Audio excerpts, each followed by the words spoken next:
as you know, my channel is all about being a gentleman. Yep.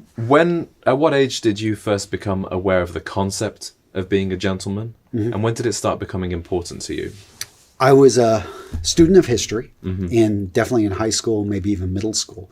So I think reading up on, knights, the medieval ages, understanding the idea of, just somebody living by a code was something early that I just read. And I'm not saying like I idolized it, but I was very aware of it. Then looking, and I loved reading about military history. So looking up to military men and seeing that they had standards, codes, they followed, even in combat, there were rules of war. I think I was drawn to that. The idea that, that we are more than just animals. The idea that we've got this criteria, we've got these values that we can, maybe not everyone, but many of us agree on. And it separates us from, in a savage, cruel world.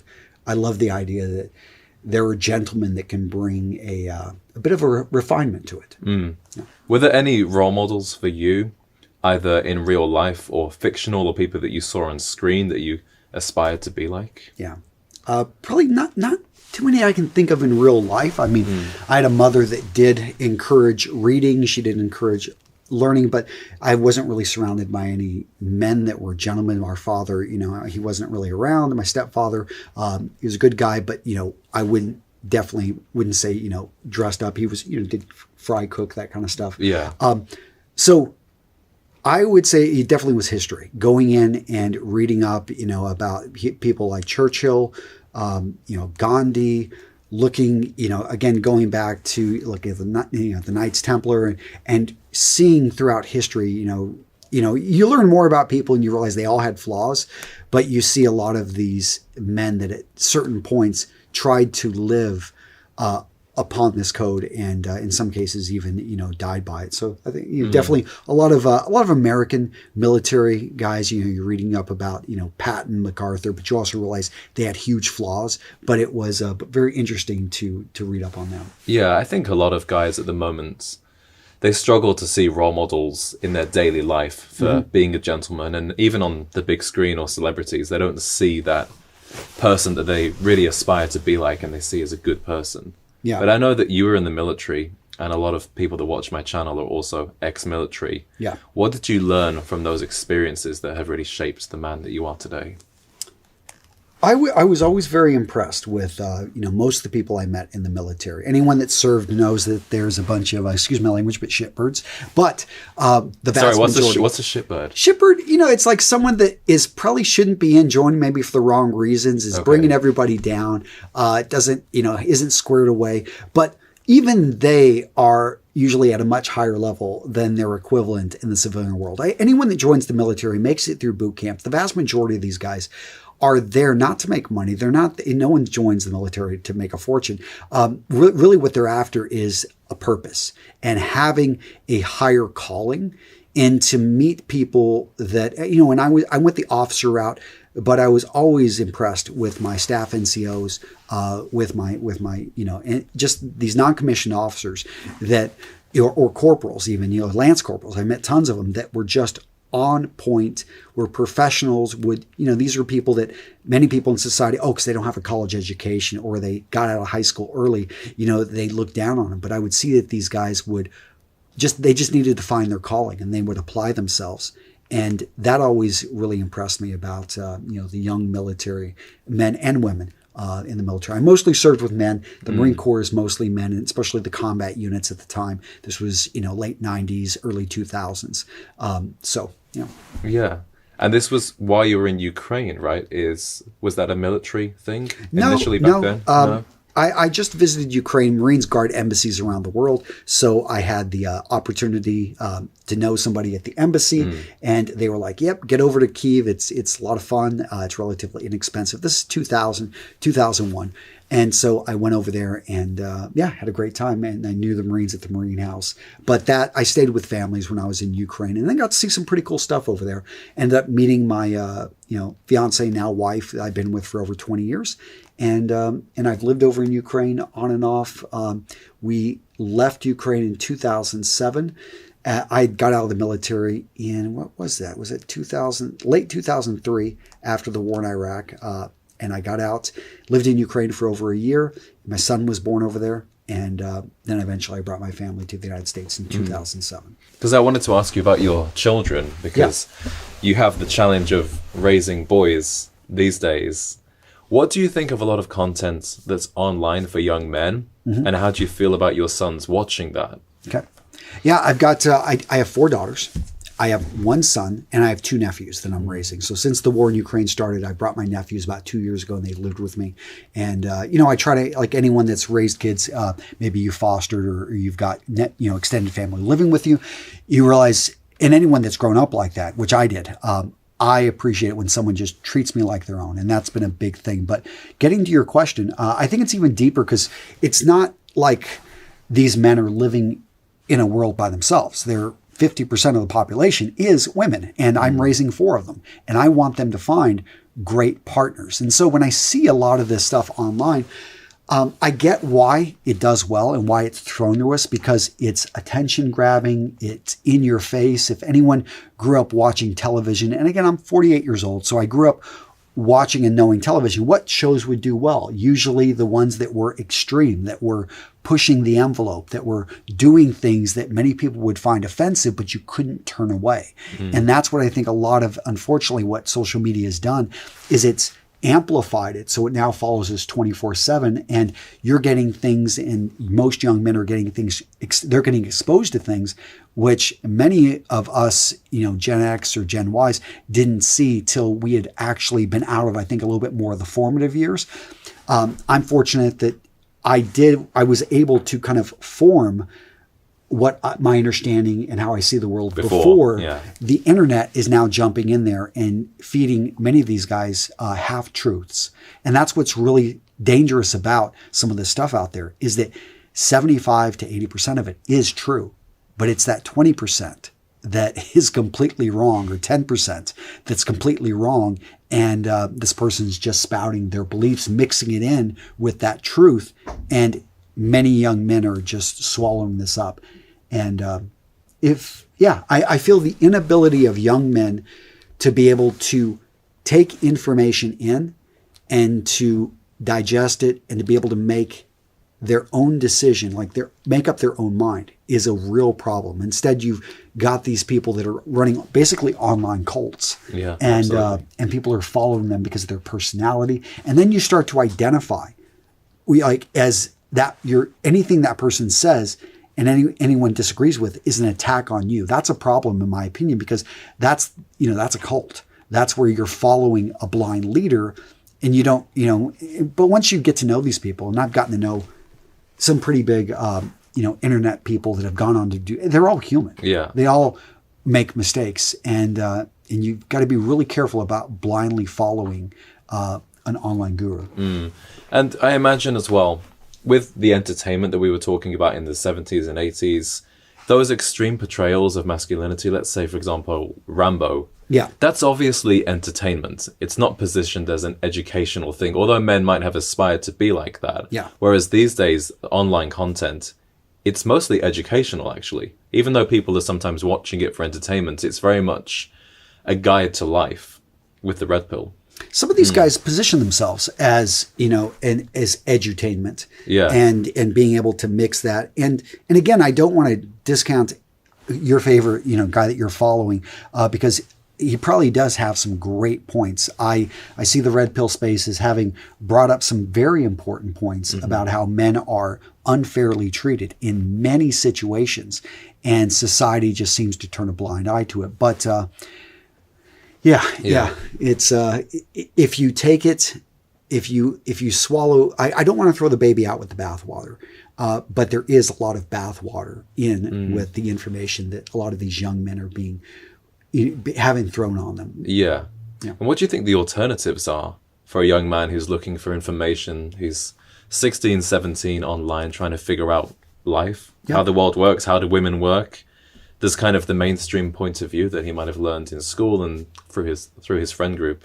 And then there's the online world. Do you see other alternatives out there?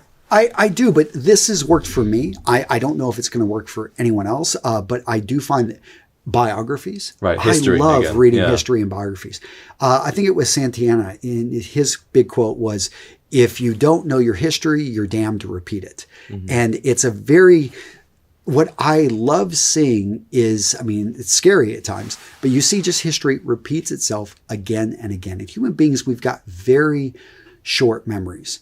And we're on this only 4,000 weeks. That's all you got, to live your quickly. It's a blink of the eye. And so many young men, it should give them, I think, a little bit of heart to know that they're the same genetic material, very similar, to their great-grandfathers, their great-great-great-great-great-grandfather. If he were to have been born in this time period, he would probably be facing some of the same challenges and struggles that you're facing. And I think it's good to know that human beings haven't changed too much.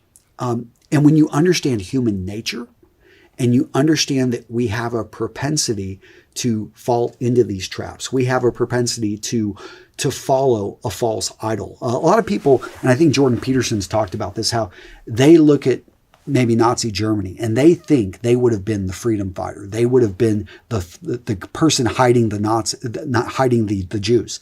But the reality is 90% of people would not have been that. No. And based off those numbers, most likely you would not have been this hero you imagine yourself to be. And it's scary, but it's also, you understand just how weak the flesh is and human are. And for me, and what is just seeing this again and again, when I see the strongest people throughout history, Marcus Aurelius, if you haven't read Meditations, these were his private journals that he wrote out. He was the most powerful man in the world, and he was struggling with, all the things so many young men I see struggling with today. And he's writing this down that he expected no one to ever read this. And you're like, okay, if the most powerful man in the world is struggling with his own confidence, with his own, he's getting annoyed by all these people, you realize that's a very normal thing. And there are many different ways throughout history of thousands of years that people have figured out how to solve this. It's just reassuring to know that your problems aren't that new and that there are solutions out there, but it does require work. It does require effort. And I encourage young men to get to know each other. I think having, I'm not a big fan of gangs, but I am a big fan of groups and brotherhoods, and finding other men that you can meet up at the gym. I think I see so many young men. I think one thing this new generation, younger guys are doing so well is they understand the importance of putting good things into their body. They understand the importance of showing up to the gym, working out. But one thing I feel that they really need to, and this is a real need for leaders, is to be able to bring more young men together in just simply going out on hikes, getting together and meeting up at Barnes and Noble and discussing, reading through a few old books of philosophy, or we're talking about, I know, take old Tate, him and his brother, Tristan Andrew, actually just having a face-to-face discussion about this, things you agree, disagree, starting a Jordan Peterson, book club online, and just really talking through the issues. But I encourage people to do this if they can face-to-face, not always easy. You can, set it up on Zoom. And I know this is a bit of work, but you'll get a lot more from that video interaction, maybe even a conference call than you would from just being a keyboard warrior and attacking somebody online because they disagree with you. It takes a lot of courage to sit back and listen to somebody and understand their point so well that you could repeat back to them their arguments, but then be able to, and understand really where they're coming from, and then be able to hopefully get across your points so that they can understand you. And maybe you walk away from that, discussion having agreed to disagree, but you now have a deeper understanding of why certain people believe something almost completely opposite than what you do. Yeah, it's out of style right now to do that, to have such an open mind and have conversations with people who don't necessarily share your point of view. Well, clothing is, nice, because if you do this in suits, I think Martin Luther King, whenever he was setting up his protests, they had a dress code. He wanted all the men wearing a suit and tie. That's what I do in my event as well. Don't look like you are a protester. And, I've had this, I remember I was at VidCon years ago, and they weren't letting people into certain hotels unless you were a guest. But I'm dressed, basically in a suit and tie. And Nobody stops me, but they stop all the people that look like they're chasing their favorite YouTuber they just got out of high school because they look the part of someone that shouldn't be allowed in this hotel. I look the part of I could be running the hotel. And that's where I love about clothing. It sends within seconds, you send that message without even having to open your mouth. You're walking towards them, they look at you. Yeah, he looks the part of the man in charge. Yeah, I remember you spoke about this in a previous video of an extreme example of this is if a person comes into a room with no clothes on and says, everybody get out. You think he's crazy. This guy's crazy, but if he's wearing a fireman's outfit, different story. We defer to authority. And that's why uniforms are so powerful. We had uniforms in the military, and anyone that's ever served knows that it's those little distinguishing features like the rank insignia, whether you salute, whether you're going to receive the salute, whether you should call them sir, whether you should call them, it's like all of that stuff. Whenever we see a police officer, especially here in the Western world, we oftentimes, hey, am I speeding? We immediately check for these things. We see a firefighter, we see someone, hey, we want to maybe thank, or someone that we respect what they do. But every man, I think, should have a day-to-day uniform. You should think about what message do you want to send the world? And is the clothing you're wearing, is it going to send that message? Today, I was thinking about, I was pretty laid back in my clothing choices. James dressed up a little bit more, showing me up, but not a problem. It's my studio. It's my home. So he's here in my place, and I wanted to create a little bit more of so I chose a suede jacket, brown suede. It's touchable. It's approachable. It's a little bit more laid back. Still, it's stylish.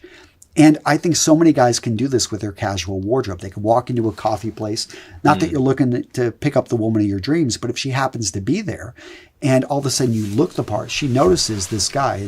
And we talk about, that's why I hit on fragrance, because, she can have her head down in a book and you can walk by and all of a sudden the woman's like, what? She's still breathing. All of a sudden she's like, wow, who is that? That smells amazing. So you turn her head when she was down in that book. And that's what's really cool about style, image, presentation, grooming, is that it allows you to start the conversation. Of course, you've got to be able to carry the conversation. Something that happens to me a lot is a woman will ask me outright, why are you dressed like that? And often there's no particular reason other than this is how I like to represent myself and this is what makes me feel confident. But a friend of mine has two lines that he uses when somebody asks them that. It's either I have a hot date, which might or might not be true, or the McRib is back at McDonald's and I wanted to celebrate, which is like a dumb, funny line. Yeah. But, I don't necessarily encourage So you don't people. tell those women that, I dressed up for you? Sometimes they'll say you go into a wedding and I'll say, do you want to have one? Yeah.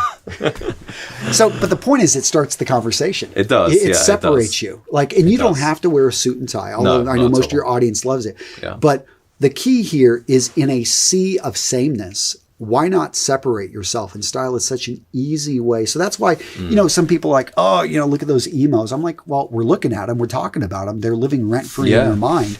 And who cares? If that's his style, if he's, when I was, I remember the Depeche Mode snuck out to one of their concerts when I was a teenager, living in freaking awesome band. But, if you want to look at their style, and rock stars are such a great example. If Steven Tyler or Mick Jagger, could you imagine him just simply wearing plain clothing? They look wrong when they're just in a t-shirt and jeans. Even when they do wear a t-shirt and jeans, though, they're rocking it, or they've got tears, or they've got it's not a normal t-shirt. They're normal. They've always got this flair. And why not love yourself and love the way that you want to present yourself to the world enough in a way that, I'm gonna wear my go-to. You don't have to be over the top, but why not be over the top if that's really you and you love the way this clothing makes you feel? If it makes you confident. Yeah. I don't know if you know this, but I used to be a goth. I used to have long black hair, wear black jeans all the time. I think when we were talking in Chicago, you mentioned this. Yeah. But it does remind me of that sometimes because it's doing something very intentional with your presentation. Yeah. The difference is it gives off a very different message. Yeah. If anything, probably... But some people loved it, right? The goth thing? Yeah. Well, other goths. Other goths. Yeah, other goths. Exactly. Probably. And that's fewer people, at the grocery store. And suits are going to have, I think, a wider appeal. Much wider appeal. Yeah, because over time, people have been conditioned to see this as someone that is successful, somebody. If you were to close your mind and you think of somebody super successful, most likely, unless you're thinking of a tech tech bro kind of, or you're going to think of somebody in a suit. Yeah. Most people. That being said, even if you are thinking of, Jeff Bezos, or you look at these guys, like they still are now paying attention. I mean, Jeff's gone down this whole rabbit hole of trying to improve his look and his style now that he's divorced. He looks yeah. he looks pretty funny, but the reality is the guy's, doing his thing, and he doesn't have to listen to anybody, but he still is trying to, it looks like, impress Lori. I think it's working for him. It's working for him. Yeah, it's working for him. Yeah. The thing that strikes me a little bit about dressing up is people do have an interpretation of you, and sometimes people actually probably interpret me as more conservative and more vanilla than I really am, because people associate a suit a little bit with traditional people, and I'm a bit of a blend of traditional and modern. Yeah. But I've noticed that is sometimes the assumption that people will make. Yeah. But generally it's a good response. If you're at the grocery store or you're at the checkout or you're talking to a girl, then it's immediately a bonus. But also with a suit or any kind of jacket, it enhances the male physique. Yes. I think it's like lingerie for a woman. Like, it's designed to make you look better. So even if somebody might have a particular preference for street style, a baggy hoodie or a baggy t-shirt is never going to make a man's body look good in the same way that a suit would. Agreed. Yeah. I mean, the suit it's been around for hundreds of years. Even before that, you look at, we go back to the Victorian, how far back do we want to go? We go back 1600s. You look at just the form, the type of clothing they were wearing that would accentuate different things. But I think it was Beau Brummel that we attribute making the suit simple, focusing on the silhouette. And from there, we developed the modern suit. A lot of military uniforms, the suit has taken many pieces from. But yeah, it's all about accentuating the shoulders, building them up, slimming up the waist, creating basically the same material in the jacket and the trousers so the eyes can go up and down easily. And it just makes a man in most cases nowadays look more masculine. It can take a large guy. It's not going to take a fat guy and make him look skinny, but it will make a big guy look like he's large and in charge. And that's what I love. Or if you're super skinny, it adds a little bit of weight to you, especially if you understand how to use patterns, use a little bit thicker fabric. It can, it can build up the arms. The suit is just a great way to be able to package up, in some cases, an average or below average body. Yeah, that's why I prefer a more structured suit as well. It kind of holds you in the right places, supports you in the right places. Yeah. But even if let's say you do spend a lot of time in the gym and you've got the body of Adonis. In this case, a suit just shows the world. And you don't want to have too much of a drop in your suit. I remember I had one guy want me to design a suit when I used to have a clothier, and it was just way too much of a drop. But that's what he wanted, and it made him look like a cartoon character. But he loved it. That was fashionable at that time as well, wasn't there it? Was a time, skinny suits. back in 2009, I think that's when I had designed that one. But you don't want, a lot of guys that spend a lot of time in the gym, they wear like basically paper bags that make them look like a square box. If you have a bit of a drop, if you've got a good body, then when you wear clothing that complements you, you're just showing off to the world that you do spend some time in the gym, and it turns heads. And yet you're fully clothed, you look professional. Because I was at a conference with a good buddy of mine, Ryan Masters, and we did an experiment. Day one, he's walking around just in his form-fitting t-shirt. He had a fitness business, and he was built like a shit brick house. I mean, the dude was, but everyone treated him like a beefcake. No one assumed this guy was smart or intelligent. The next day, he wore his sports jacket, same, like a different shirt, t-shirt underneath, but sports jacket on, and he's talking to people, and he felt like he was treated totally different because of that jacket. And he was, another thing, and this applies to both men and women, the more skin that you cover up, the more intelligent and the more professional people will take you. So women do as well. I mean, it would make sense if you're talking to a woman and, she may not mean to, but if she's got all this cleavage showing, if she's got, it's showing her full she arms, may not mean to. She may not mean to. She's just it's hot. She's wearing clothing that's comfortable for her. And women can wear whatever they want. But most men will not be, even they're just paying attention to the skin, but this applies to men as well. If you're showing off too much skin, you are going to be seen as less competent. So, and there's many ways, even in hot weather, to wear clothing that fully covers the body, but is breathable, but still makes you look professional. Yeah. You know, with women as well, something that a lot of men are very attracted to that's also incredibly modest would be a bodycon dress, long sleeves, full floor length. But if you can see that hourglass figure, then that's what you're attracted to. And it's the same with the man in the suit. You can't see his abs or his biceps, but you can see the shoulders and the proportion for the waist. And that's just something that it's the humans silhouette. throughout time, the silhouettes, we really go for silhouettes as people. Yeah, we immediately notice these proportions, and we see them in, you know, there's the golden, was it the golden ratio? Yeah, golden ratio. You've also got some other ones out there, you know, usually I can look at my notes. I know in my other videos I cut them and I sound smarter, but well, me too normally, but that's what we're doing for this one. Yeah. It reminds me even those, we've been doing a lot of fragrance testing. Those Gautier bottles, La Malle, and what was the female version called? Scandal? Well, that was one of them. It was La Malle and Le Beau, I think, was the female version. But it was always, you know, just the silhouette on a bottle. And it's just, you see that on the shelf, and even just that. Yeah, Jean-Paul Gaultier, his fragrances are all about that silhouette. And I mean, some people like it, some people don't. If you ever get into his fragrances, they're a little bit sweeter, but the ladies love sweet fragrances. And Jean-Paul Gaultier, pretty much all of his fragrances are going to get you compliments. They're nice ones. Yeah, that's true. Yeah. So what fragrances are you wearing at the moment? I am constantly rotating through fragrances. You know, James is here in my office, and we've got another friend, Nate, here. He's a fragrance guy. I've got like 600 bottles. But I do own, you know, the fragrance brand Mission Fragrances, which I think they can see right up here. And today, if I smell of anything, I probably smell of Honor, because I was just talking about it, was just spraying it around. That fragrance is going to be similar to probably Creed Aventus Cologne. And Creed Aventus and then the Aventus Cologne, there's a difference there. But the Aventus Cologne is going to be lighter, fresher, a little bit more citrus in it.